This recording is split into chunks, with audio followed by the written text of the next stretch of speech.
Hello friends, आज हम पढ़ेंगे फेजेस ऑफ टीचिंग। मतलब कि टीचिंग कितने फेजेस में की जाती है, हम कैसे पढ़ाते हैं कोई भी टॉपिक को, तो उसमें क्या क्या प्रोसेसेस होती है। तो पहला होता है pre active phase, interactive phase और पोस्ट एक्टिव फेज़। ये तीनों फेजेस होते हैं टीचिंग के। अब प्री एक्टिव फेज़ में क्या होता है, क्लासरूम में जाने से पहले की जितनी भी प्लानिंग होती है ना, वो प्री एक्टिव फेज़ में आती है। जैसे कि हमें कौन सा टॉपिक पढ़ाना है, उस टॉपिक से को कैसे पढ़ाना है, क्या क्या उसमें चाहिए होता है, ये सारी प्लानिंग जो है हम प्री एक्टिव फेज़ में करते हैं। इंटरएक्टिव फेज़ ये क्लासरूम फेज़ होता है। जितने भी एक्टिविटीज़ क्लासरूम में होती है वो सारी इंटरएक्टिव फेज़ में आती है। और पोस्ट एक्टिव फेज़ ये इवेलुएशन फेज़ होता है। इसमें हम इवेलुएट करते हैं कि हमने जितना बच्चों को पढ़ाया है वो उसे समझ में आया है या नहीं। ये होता है पोस्ट एक्टिव फेज़ में। इन तीनों को हम डिटेल में आगे पढ़ेंगे। अब पहला देखते हैं हम pre active phase. Pre active phase में क्या है, ये लेसन प्लानिंग स्टेज है। लेसन प्लानिंग स्टेज मतलब कि हम इसमें प्लान करते हैं चैप्टर्स का, कि हमें कौन सा चैप्टर पढ़ाना है, उस चैप्टर में कौन सा टॉपिक हमें पढ़ाना है। तो ये है लेसन प्लानिंग स्टेज की, मतलब हम जो भी पढ़ाएंगे उसको हम पहले प्लान करते हैं उसका, कि हमें ऐसे पढ़ाना है और इस तरीके से पढ़ाना है। Includes all the activities that are needed in teacher and learning process. इसमें हर एक वो एक्टिविटी होती है जो कि टीचिंग में, पढ़ाने में या फिर याद करवाने के प्रोसेस में होती है। अब इसमें स्टेप्स होते हैं। स्टेप्स क्या होते हैं, गोल्स एंड ऑब्जेक्टिव। कि पहले तो हम ये डिसाइड करेंगे कि हम जो पढ़ा रहे हैं वो क्यों पढ़ा रहे हैं, और दूसरा कि हम कौन सा टॉपिक पढ़ाएं, क्या कंटेंट लें उसको पढ़ाने का। ये आ जाता है गोल्स एंड ऑब्जेक्टिव्स में। मतलब हम पहले इसमें कंटेंट को देखते हैं कि कौन सा कंटेंट हमें पढ़ाना है, टॉपिक हमें कौन सा पढ़ाना है, कंटेंट को हम चूज़ करते हैं। फिर आता है प्रिपेयरिंग द कंटेंट। अब हमने जो कंटेंट चूज़ किया है उसको हम प्रिपेयर भी तो करेंगे, कि हमने ये टॉपिक पढ़ाना है तो उस टॉपिक को हम कैसे पढ़ाएंगे, उसके नोट्स इकट्ठे करेंगे, बुक में से देखेंगे हम उसके बारे में। तो ये सब आता है प्रिपेयरिंग द कंटेंट में। थर्ड आता है सिलेक्शन ऑफ टीचिंग स्ट्रेटजीज़, कि अब हमने कंटेंट भी देख लिया कि हमें ये टॉपिक पढ़ाना है, इस टॉपिक के रिलेटेड हमने नोट्स भी देख लिए। अब स्ट्रेटजी बनाते हैं कि हम बोर्ड पे कैसे पढ़ाएंगे क्लासरूम में जाके। तो जो जिस तरीके से हमें बोर्ड पे पढ़ाना है ना, वो आ जाता है टीचिंग स्ट्रेटजीज़ में, कि हम किस तरीके से पढ़ाएंगे, वो आएगा थर्ड स्टेप में। फोर्थ स्टेप में आएगा प्रेजेंटिंग द कंटेंट। अब हमने सब कुछ देख लिया, हमने पहले कंटेंट भी चूज़ कर लिया, उसके बारे में इंफॉर्मेशन भी निकाल ली, हमने टीचिंग स्ट्रेटजीज़ भी बना ली। लास्ट में हम उसको रिवाइज करते हैं कि हमने ये टॉपिक इस तरीके से पढ़ाना है, पूरा हम उसको एक बार रिवाइज कर लेंगे, जिससे कि हम ढंग से बिल्कुल क्लियर हो जाए। एक बार रिवीजन कर लेंगे तो पढ़ाने में बहुत इजी होगा। तो ये सारा आता है प्री एक्टिव फेज़ में। मतलब क्लासरूम में जाने से पहले जितनी भी प्रोसेसेस होती हैं वो आएंगे प्री एक्टिव फेज़ में। नेक्स्ट आता है हमारा पोस्ट एक्टिव फेज़, नेक्स्ट आएगा हमारा इंटरएक्टिव फेज़। क्लासरूम में जो प्रोसेस होंगी वो आएगी हमारी इंटरएक्टिव फेज़ में। पोस्ट एक्टिव इसके बाद में आएगा, पहले देखते हैं हम इंटरएक्टिव फेज़। ये क्या है, क्लासरूम वाला जो फेज़ होता है ना वो आएगा इंटरएक्टिव में। सेकंड फेज़ होता है, पहला फेज़ आ गया प्री एक्टिव फेज़, सेकंड है इंटरएक्टिव फेज़ इवैल्यूएशन। ये गलत है यहाँ पे, इवैल्यूएशन फेज़ नहीं, ये होता है एग्जीक्यूटिव फेज़।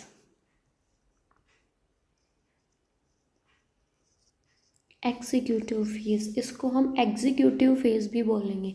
एग्जीक्यूटिव फेज़ क्यों बोलेंगे, क्योंकि हमने जितनी भी प्लानिंग की है अभी तक, प्री एक्टिव फेज़ में हमने जो भी प्लान किया है, अब हम हमारी उस प्लान को एग्जीक्यूट करने का टाइम आया है।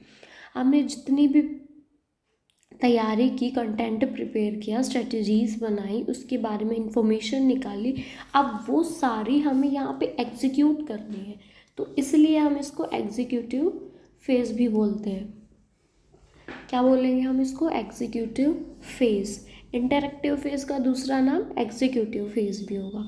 इसमें क्या है? Teacher interact with student and they both respond to stimuli as per the demand of the life time. कि जो टीचर है अब बच्चे से फेस टू फेस मिलेंगे, टीचर्स का और स्टूडेंट्स का इंटरेक्शन होगा, जिसमें टीचर कुछ पूछेगा उसका बच्चे को रेस्पॉन्ड करना होगा, या फिर बच्चा कुछ पूछेगा उसको टीचर को रेस्पॉन्ड करना होगा। These activity are concerned with the presentation of content in the class। इसमें क्या है कि हमने जितना भी कंटेंट अब तक प्रिपेयर किया, अब हमें उसको प्रेजेंट करना है पूरी क्लास में। अब हमें उस कंटेंट को बच्चों को पढ़ाना है, वो आएगा इंटरैक्टिव में। The environment is specifically designed by teachers so that the pupil interact with certain specific environment। और इसमें क्या, एनवायरनमेंट ही ऐसा बनाया जाता है पढ़ाने का कि टीचर पढ़ाएगा, अगर बच्चों को कोई प्रॉब्लम आई तो बच्चा उसको टीचर को बोलेगा और सॉर्ट आउट करवाएगा। और अगर टीचर को बच्चों से कुछ पूछना होगा, जैसे टीचर ने कुछ पढ़ाया, अब टीचर को पूछना है कि मैंने जो पढ़ाया वो समझ में आया है या नहीं, तो टीचर कुछ बच्चों से पूछ लेगा। तो इसमें ऐसा एनवायरनमेंट ही क्रिएट किया जाता है कि दोनों आपस में इंटरेक्ट अच्छे से कर लेंगे। स्टूडेंट्स को प्रॉब्लम आई तो टीचर उसको सॉर्ट आउट करेंगे, और अगर टीचर को कुछ पूछना है तो वो स्टूडेंट से पूछेगा सवाल।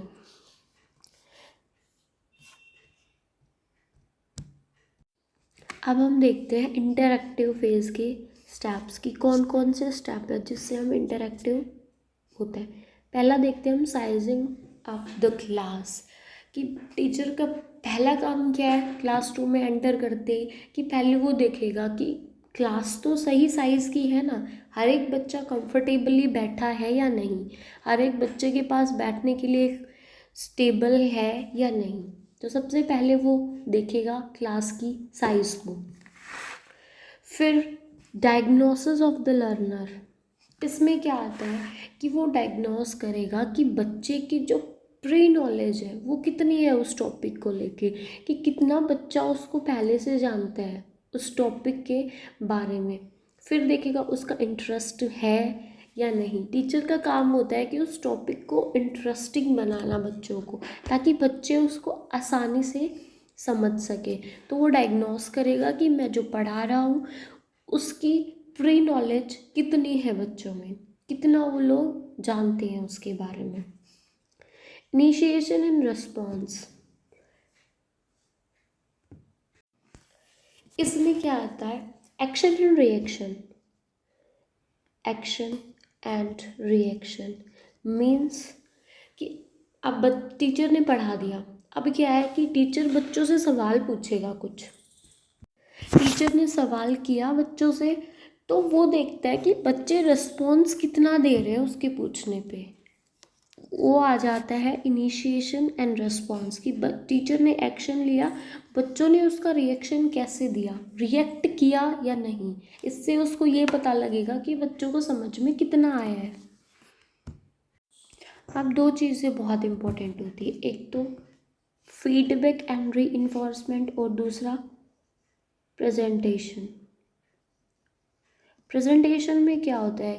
प्रेजेंटेशन तो हमने पहले पढ़ ही लिया कि टीचर को सब्जेक्ट मैटर को प्रेजेंट करना होता है। किस तरीके से वो प्रेजेंट करता है, पहले अपने टॉपिक के बारे में कुछ थोड़ा थोड़ा बताएगा ताकि बच्चों को इंटरेस्ट बन सके। टीचर ब्लैक बोर्ड वगैरह, चार्ट वगैरह, चॉक डस्टर, इन सारी चीज़ों का यूज़ करता है जिससे कि बच्चों को आसानी से क्लियरली समझ में आ सके।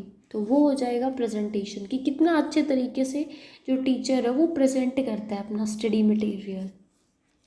दूसरा है फीडबैक एंड रीइंफोर्समेंट। फीडबैक और रीइंफोर्समेंट मतलब वो बच्चों से फीडबैक लेता है कि बच्चों ने कितना सीखा, पूछता है क्वेश्चन पूछेगा तभी पता लगेगा कि बच्चों ने कितना सीखा। तो वो बच्चों से पहले क्वेश्चन पूछता है, फीडबैक लेता है कि कितना उन्होंने समझा। और रीइंफोर्समेंट का मतलब कि उनको प्रेज़ करना, अगर उन्होंने कुछ अच्छा बोला है तो उनको शाबाशी देना या फिर कुछ तोहफ़ा दे देना, जिससे कि बच्चे को और ढंग से सीखने में इंटरेस्ट होता है। हम बच्चों को अगर शाबाशी देंगे कि उन्होंने शाबाश तुमने सही बताया, तो बच्चों में एक पॉजिटिव एटीट्यूड आएगा, जिससे वो जो अगली चीज़ है वो बहुत अच्छे से समझेगा। तो ये भी बहुत ज़रूरी होता है। The condition which increase the possibility for accepting a particular response in future. Reinforcement का मतलब समझ में आ गया कि वो बच्चों को शाबाशी भी देता है। अगर उन्होंने गलत बताया तो भी बोलेगा कि कोई नहीं, तुमने ट्राई तो किया। एटलीस्ट बच्चों को हिम्मत को बढ़ावा देना होता है रीइंफोर्समेंट में। अगला फेज आता है post active phase. Post active phase third phase भी हम बोलते हैं। पहला phase pre active phase, first phase, second phase interactive phase और थर्ड फेज है पोस्ट एक्टिव फेज। इसको हम इवैल्यूएशन फेज भी बोलते हैं, क्योंकि अब तक हमने जितना भी पढ़ा है अब हम उसका इवैल्यूएशन लेते हैं कि हमने जो पढ़ा है वो बच्चों को ढंग से समझ में आया है या नहीं। इसको हम फीडबैक स्टेज भी बोलते हैं। फीडबैक स्टेज भी बोलते हैं इसको हम।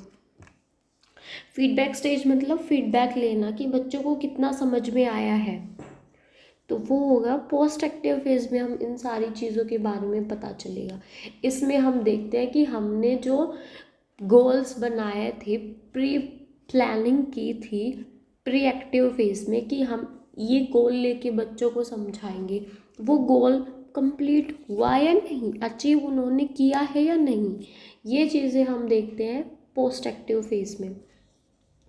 और देखते हैं कि हमने जो बिहेवियर एक्सपेक्ट किया था वो एक्सपेक्टेड बिहेवियर हमें मिला है। ठीक है, हम देखेंगे कि जो एक्सपेक्टेड बिहेवियर हमने एक्सपेक्ट किया था वो हमें मिला या नहीं। ये सारी चीज़ें हम देखते हैं पोस्ट एक्टिव फेज में। Teacher involves teachers activity. इसमें सारी टीचर्स की एक्टिविटी इन्वॉल्व होती है। एनालाइजिंग द इवैल्यूएशन रिजल्ट, कि अब हमने उनसे सवाल किया, हमने कोई टेस्ट ले लिया, ऑरल टेस्ट ले लिया, क्वेश्चन पूछ लिए, लिखवा के देख लिए, ये सारे होते हैं इवैल्यूएशन फेजेस में, कि हम बच्चों से पूछेंगे कि अब उन्हें कितना समझ में आया है। ठीक है। Decides students learning. इसमें हमें ये पता लगता है कि बच्चों को कितना समझ में आया, हमने जितना पढ़ाया उसमें से बच्चों को ढंग से समझ में आया या नहीं। वो ऑरल टेस्ट ले सकता है, रिटन क्वेश्चन भी दे सकता है। अब टेस्टिंग डिवाइस जो होता है ना, वो टीचर ही डिसाइड करता है कि उसको किस तरीके से बच्चों से पूछना है, इवैल्यूएशन उसे किस तरीके से लेना है, वो सारा टीचर्स डिसाइड करता है, रिटर्न लेके या फिर ऑरल लेके। So it's the end of the video. Thanks for watching. Bye bye.